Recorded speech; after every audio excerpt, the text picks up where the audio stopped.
नमस्कार, मैं हूं आपके साथ नेहा दुबे। एपीएन के लोकप्रिय कानूनी प्रोग्राम लीगल हेल्पलाइन में आप सभी का बहुत बहुत स्वागत है। इसमें हमारे कानूनी विशेषज्ञ रोजमर्रा की जिंदगी की समस्याओं से जुड़े कानूनी मसलों पर आपकी शंकाओं का समाधान करते हैं। आप भी इस प्रोग्राम से जुड़ सकते हैं और फोन करके कानूनी राय ले सकते हैं।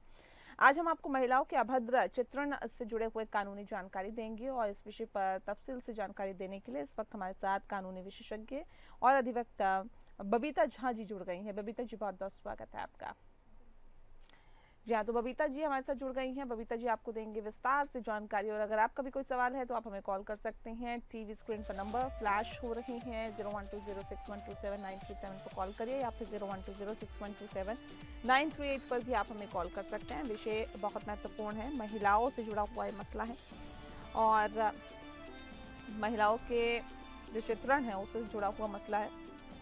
बबीता जी हमारे साथ जुड़े हैं। बबीता जी, पहला और महत्वपूर्ण सवाल यही कि महिलाओं के अपशिष्ट चित्रण का मतलब आखिर क्या होता है? जी, ये सबसे ज्यादा टफ सवाल है, क्योंकि हमारे लिए नहीं, लेजिस्लेटर के लिए भी जी। ये, क्योंकि अशिष्ट या ऑब्सीन जो अश्लील कहते हैं जिसे, उसका हर किसी का अलग अलग पर्सपेक्टिव हो सकता है। एक चीज किसी एक को अशिष्ट लगे, अश्लील लगे, किसी दूसरे को नहीं लगे। और यही जो सब्जेक्टिविटी है इस चीज का, वही इसको डिफाइन करने में प्रॉब्लम करता है। लेकिन फिर भी हमारे पास एक एक्ट है जो 1986 में बना था, जिसका हिंदी होगा कि महिलाओं का अशिष्ट निरूपण प्रतिषेध अधिनियम, indecent representation of women प्रोहिबिटेशन act. इसमें जो डिफाइन किया गया है कि महिलाओं के इसमें 4 कैटेगरी रखा गया है कि महिलाओं, स्त्री के किसी अंग को, उसकी आकृति को या उसके बॉडी को इस तरह से रिप्रेजेंट करना जिससे कि उस स्त्री का अपमान हो या इसे लोक निंदा करे, जनरली पब्लिक, या पब्लिक मोरालिटी का हार्म हो या इंजर्ड हो। ये टेक्निकल डेफिनेशन दिया गया है। इसको ये कहेंगे अशिष्ट निरूपण कहेंगे।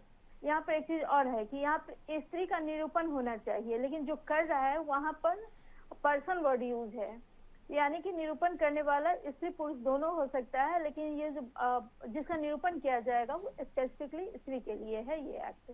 जी मैम, महिलाओं के अभद्र चित्रण करने वाले विज्ञापनों पर प्रतिबंध के बारे में कुछ बताइए कि कैसे प्रतिबंध लगता है, क्या रहता है? जी, इसी एक्ट का जो सेक्शन 4 है वो स्पेशली विज्ञापन को ही डील करता है। एक्चुअली जब ये थोड़ा सा कमी भी है कि जब 86 में ये बना था, उस समय हमारे पास सोशल मीडिया नहीं थे, डिजिटल मीडिया इतना नहीं था, तो मेन रूप से ये फोकस जो कर रहा है वो इस पब्लिकेशन पर करता है। तो ये कह रहा है कि किसी भी तरह से विज्ञापन का डेफिनेशन दिया गया है, जिसमें आ जाता है कि किसी भी तरह से रिप्रेजेंट करना, आप इसको विजुअली करना, फोटो से, पब्लिकेशन से, अलग अलग तरीके से हो सकता है। किसी भी तरह से रैपर भी उसमें इंक्लूड है, लोगो भी इंक्लूड है, जो आप पैकिंग देखते हैं वो भी इंक्लूड है। जो ये किसी भी तरह से अगर कोई ऐसा लगता है कि जो इस एक्ट में जो डेफिनेशन दिया गया है अशिष्ट निरूपण का, यानी कि अश्लील तरीके से महिलाओं को रिप्रेजेंट करने का, अगर किसी विज्ञापन के माध्यम से ये होता है तो विज्ञापन को सरकार रोक सकती है। और इसके लिए केवल विज्ञापन बनाना और दिखाना ही नहीं इंक्लूड है, इसमें अलग अलग है कैटेगरी है कि कोई विज्ञापन बनाता है उसको प्रदर्शित करता है, दूसरा जो इसमें सहयोग करता है, तीसरा वो पर्सन जो किसी तरह इसमें एक्ट में करता है। सपोज कि पूरा एक्ट में वो प्रदर्शन, जैसे हम विज्ञापन बनाते हैं तो कई लोगों या कई कंपनीज में होती हैं, कई ग्रुप होता है, किसी ने कोई मटेरियल बनाया, किसी ने उसका साउंड इफेक्ट दिया, अगर हम टीवी विज्ञापन की बात करें तो, या पब्लिकेशन हुआ, तो इसमें जो भी किसी भी तरह से उसमें ऐड करता है, या पंफलेट वगैरह भी विज्ञापन का ही रूप है, उसको स्टोर करता है, वो सभी इसके अंदर में ये आ जाते हैं, ऑफेंस हो जाता है सबके तहत। और इसमें एक तो आप टीवी पर दिखाने से रोक सकते हैं, पेपर में रोक सकते हैं, लेकिन अगर किसी जगह रखा हुआ है इसको, आप भले फ्री में बांट रहे हो या पैसे लेके बांट रहे हो, किसी तरह से गिफ्ट में दे रहे हो, वो सारे विज्ञापन में इंक्लूड है और सबको रोका जा सकता है। और वैसी चीजों को सीज भी किया जा सकता है, अगर सीडी है, विज्ञापन है, फिल्म है, सीज किया जा सकता है। जी, महिलाओं का अभद्र चित्रण करने वाली पुस्तक, पुस्तिकाओं आदि के प्रकाशन या डाक द्वारा भेजने पर प्रतिबंध के बारे में आप बताइए। जी इसी एक्चुअली ये बहुत छोटा सेक्शन है, इस एक्ट है, इसमें 10 सेक्शन ही हैं, लेकिन 10 सेक्शन में ही इससे रिलेटेड जो सब कुछ है उसको इंक्लूड किया गया है। तो जो एक तो विज्ञापन हो गया, जो हम किसी काम का विज्ञापन करते हैं। दूसरा जो भी ऐसा बुक है, पंपलेट है, फोटो, मूर्ति, पेंटिंग वगैरह जो भी रूप है जो कि हमारे दिमाग को, आंखों के जरिए हमारे दिमाग को पर असर डालता है, जो कि डेफिनेशन पहले बता दिया गया है कि इसमें आ जाएगा अशिष्ट निरूपण है। अगर एक बार उसमें डिफाइन उस डेफिनेशन में आता है, भले किताब, पंपलेट कुछ भी हो, न्यूज़पेपर, दस्तावेज कुछ भी हो, हाँ अगर कुछ अपने लिए पर्सनल यूज के लिए तब नहीं, लेकिन अगर उसका हम डिस्ट्रीब्यूशन करते हैं, कहीं स्टोर करते हैं, किसी को देते हैं, तो उसको जो है रोका जा सकता है। और डाक के जरिए हो या पर्सन के जरिए हो या किसी भी तरह से उसका अगर डिस्ट्रीब्यूशन है तो उसको रोका जा सकता है। उसमें जो पार्टिसिपेट करने वाले जितने भी लोग हैं उनको भी रोका जा सकता है, उन पर केस चलाया जा सकता है, उनको पनिश किया जा सकता है।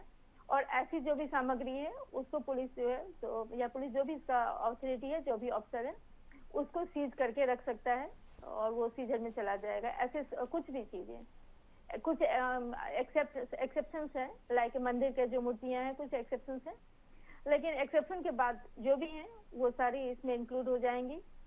अब जो चीज नहीं माना गया है वो नहीं होगा, जैसे जो फिल्म है इसके अंदर नहीं आता, उसके लिए अलग सिनेमेटोग्राफी एक्ट है। जो मंदिर का है वो एक्सेप्शन में आता है, जैसे कि कोणार्क पहाड़ की मूर्तियां हैं वो एक्सेप्शन में आता है। काली जी की मूर्ति हो गई, वो उनको लोग इस नजर से नहीं देखते हैं, हालांकि वो न्यूड है लेकिन इस नजर से नहीं देखते हैं, वो सब एक्सेप्शन में आ जाता है, उसके लिए नहीं कर सकते हैं। लेकिन जो अश्लीलता की परिभाषा में आते हैं उनको जो डिस्ट्रीब्यूशन करना, रखना, बनाना, देना, बेचना या किसी तरह से तीसरे को देना भी पनिशेबल है इस ऑफेंस में। मैम किसी भी मूर्ति कला या अन्य कोई चित्रण ऐसा हो, कोई ऐसी चित्र बना दिया हो और उस पर महिलाओं के अभद्र चित्रण पर किस तरह का प्रावधान है कानूनी? अगर चित्र को दो कैटेगरी में रख सकते हैं, एक तो हमने एक साधारण महिला का बनाया है, वो काल्पनिक हो वास्तविक जो भी है, लेकिन बनाया इस तरह से है कि सामने वाले का जो भी देखने वाला हो उसका जो है कि उसकी फीलिंग जो है थोड़ी भर के, उसकी भावनाएं उभरे, उसकी दूषित हो, कह सकते हैं कि उसका जो लस्ट है वो दूषित हो, उसकी भावनाएं डिस्टर्ब हो। और महिला जो है वो खुद महिला या दूसरा जो सोसाइटी एट लार्ज है उसको देख के अपमानित महसूस करे, थोड़ा बुरा महसूस करे। तो अगर इसमें है कि किसी व्यक्ति का है तो वो इस अपराध की श्रेणी में आ जाएगा। लेकिन अगर कोई देवी देवता का है, जैसे आपने कहा कि मूर्ति है, अगर हमने किसी लेडी का मूर्ति बना दिया तो वो आ जाएगा इसमें। लेकिन अगर देवी देवताओं की मूर्ति है जो कि दूसरे रूप में एक्सेप्टेड है, लाइक राधा कृष्ण की अगर हम मूर्ति बनाते हैं, फोटो बनाते हैं, बिल्कुल न्यूड नहीं, लेकिन जैसा एक्सेप्टेड है धर्म के तहत, जो हमारी परंपरा है उसके तहत, तो इसमें नहीं आएगा।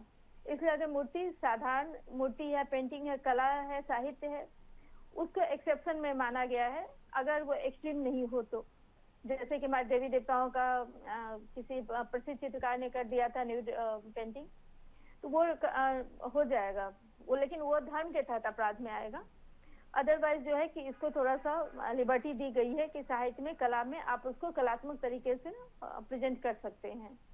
हाँ, लेकिन वहाँ भी ये मेन चीज जो फोकस डाला गया है ना कि वो इसमें सामने देखने वाले पे क्या असर पड़ता है। अगर हम उन चीजों को देख रहे हैं तो हमारी जो फीलिंग है किस टाइप से इंस्टिगेट हो सकती है, इस पर मेन फोकस किया गया है। अगर सपोज कि कोई ये कैंसर जैसे है, ब्रेस्ट कैंसर है, कोई अगर डॉक्टर है उसके लिए या उसको अवेयरनेस के लिए इस टाइप की चीजें बता रहा है, स्टूडेंट को बताया जा रहा है, जो बॉडी का स्ट्रक्चर है वो बता रहा है, तो वहाँ इंटेंशन शिक्षा देना है। या कला को दिखाया जा रहा है तो वहाँ इंटेंशन शिक्षा देना है या अवेयरनेस फैलाना है। ये बीमारी की बात की जा रही है, इंटेंशन अच्छा है, गुड फेथ में किया जा रहा है। लेकिन अगर इसी चीज को ऐसे रिप्रेजेंट किया जाए कि लोगों की भावना बढ़े भर के, तो वो आ जाएगा ऑफेंस में, भले मूर्ति, पेंटिंग कुछ किसी भी रूप में हो। एक ये भी सवाल है कि क्योंकि महिलाओं से संबंधित प्रवेश करने या फिर तलाशी उनकी लेने पर किस तरह की जांच एजेंसी या अधिकारियों की शक्तियां होती है और उसमें क्या बंदिशें होती है जब महिलाओं की तलाशी ली जाती है, प्रवेश करने पर जांच की जाती है? जी, ये जो तलाशी है वो महिला पुरुष दोनों के लिए ही एप्लीकेबल है, क्योंकि इसमें ऑफेंडर दोनों ही हो सकते हैं। तो जब इसमें सबसे बेसिक तो ये है कि अगर किसी का प्राइवेट में जहाँ पर पुलिस वाले को, जो भी एक पुलिस ऑफिसर होता है जिसको कि डेजिग्नेट करती है स्टेट गवर्नमेंट, तो वो जो ऑफिसर होता है वो अगर चाहे, उसको लगे, एक वर्ड है रीजन टू बी बिलीव, यानी कि उसके ये विश्वास करने के कारण हो कि ये जगह पर ये प्रतिबंधित सामग्री मिलेगी, तो वहाँ वो तलाशी ले सकता है। लेकिन कंडीशन है कि यहाँ अगर प्राइवेट घर है और एक सार्वजनिक घर है, जैसे कि या कोई स्थान है जैसे कि होटल है, वहां पर तो विदाउट वारंट का भी ले सकता है। लेकिन अगर किसी का प्राइवेट घर है, भले स्त्री का हो या पुरुष का हो, अकेले रहे या पूरी फैमिली रहे, वहां पर विदाउट वारंट के वो सर्च नहीं कर सकता है। दूसरा ये है कि जब भी वो जाएगा एक रीजनेबल टाइम में जाएगा। रीजनेबल टाइम मीन्स ये नहीं कि रात में कभी चले गए, जो जनरली दिन का टाइम है उसी टाइम जाएगा। इस प्रोविजन का रीजन ये है कि सपोज कभी भी कोई भी तब किसी के घर में घुस जाएगा कि आपके घर में मुझे पता चला है कि कुछ डॉक्यूमेंट्स हैं, कोई बुक है, मैं उसको लेने के लिए आ गया हूँ। इस हैरासमेंट को रोकने के लिए कहा गया है कि प्राइवेट में आप तभी जाएंगे जबकि कोर्ट का वारंट हो आपके पास। जो अदरवाइज है वहां आप जा सकते हैं, लेकिन एक रीजनेबल टाइम पर ही। यहाँ पर क्या है कि अगर उसे लगता है कि ये चीजें, अगर कुछ चीज मिलता है उसे, तो वो उस चीज को सीज कर सकता है। एक तो जो कंट्रावेंशन वाला जो मटेरियल है, लाइक वीडियो है, ऑडियो है, फिल्म है, बुक है, पैम्पलेट है, पेपर है, जो भी है उसको कर सकता है सीज। दूसरा चीज उन चीजों को कर सकता है कि जो लगे उसको कि एविडेंस के रूप में काम आएगा, जैसे दस्तावेज है, रजिस्टर है, उन चीजों को एविडेंस के रूप में, या अगर सीडी है, पेन ड्राइव है, उन सब चीजों को उसको वो सीज कर सकता है। लेकिन इन चीजों को सीज करने के बाद जितनी जल्दी हो सकता है उतनी जल्दी उस एरिया को जो मजिस्ट्रेट है वहां जाकर दिखाएगा, और ये सीजर जो है, जो as per criminal procedure act जो होता है वैसे ही होगा। और जब मजिस्ट्रेट उसको कहेगा कि हाँ इन सीजर को आप रख लो, वो उसको परमिशन देगा तो उसके कस्टडी में रख लेगा। तो ये वहां जाएगा और इन चीजों को ऐसे सीज करेगा। लेकिन ऐसा नहीं है कोई मनमानी तरीके से कहीं भी जाके कुछ भी कर सकता है। ये सब कुछ करेगा रीजनेबल टाइम में, रीजनेबल जगह पे जाके। चाहे तो अपने हेल्प के लिए किसी और को भी ले जा सकता है, लाइक पुलिस ऑफिसर अकेले नहीं जाएगा। लेकिन इन सब के साथ वो एक टाइम फ्रेम का काम करेगा, ऐसे कि किसी को हैरास नहीं करेगा ये चीजें। और वो अपने आप नहीं जाएगा, उसको अगर रीजन हो कोई भी लिप करने का, जो कि उसको बताना पड़ेगा कि मुझे क्यों लगा, कोई ये उसको इनपुट मिला हो, कहीं से किसी को इन्फॉर्मेशन मिली हो, कोई प्रूफ मिला हो कि यहाँ ये चीजें हो सकती है, किसी का डिस्क्लोजर हो, वो बताएगा, वो उसको बताना पड़ेगा, तब वहां जाकर वो सीज कर सकता है या सर्च कर सकता है। और महिलाएं तो ऐसे भी नहीं होती है, ये बेलेबल ऑफेंस है, ऐसे भी बेल मिल जाएगा, जेल तो जाएगा नहीं। महिलाओं को वैसे भी रात के समय में अरेस्ट नहीं किया जा सकता, नॉर्मल केस में भी। अगर वहाँ महिला है तो ये रात के टाइम में नहीं अरेस्ट किया जा सकता है, थाने नहीं ले जाया जा सकता है। अगर कोई बुजुर्ग है, बीमार है, बच्चे हैं, इस केस में नहीं लिखा गया इस एक्ट में। अदरवाइज जो हमारा सीआरपीसी था, बीएनएसएस है, उसके जो प्रोविजंस हैं कि ऐसे नहीं कि किसी को उठा के किसी भी टाइम ले जाएगा थाने, ये सारे प्रोविजन यहाँ भी एप्लीकेबल होंगे। मैम, ये महिलाओं के अभद्र चित्रण अपराध पर घर की तलाशी या फिर जब्ती पर क्या कुछ प्रावधान है? घर की तलाशी ली जा सकती है? हाँ, जो मैंने कहा है कि वही प्राइवेट घर में नहीं ले सकते हैं, अनरीजनेबल टाइम में नहीं ले सकते हैं, वही सारे इस पर वही है कि जब्ती कर सकते हैं, लेकिन उसको मजिस्ट्रेट को इन्फॉर्म करना होगा और मजिस्ट्रेट के परमिशन लेनी होगी।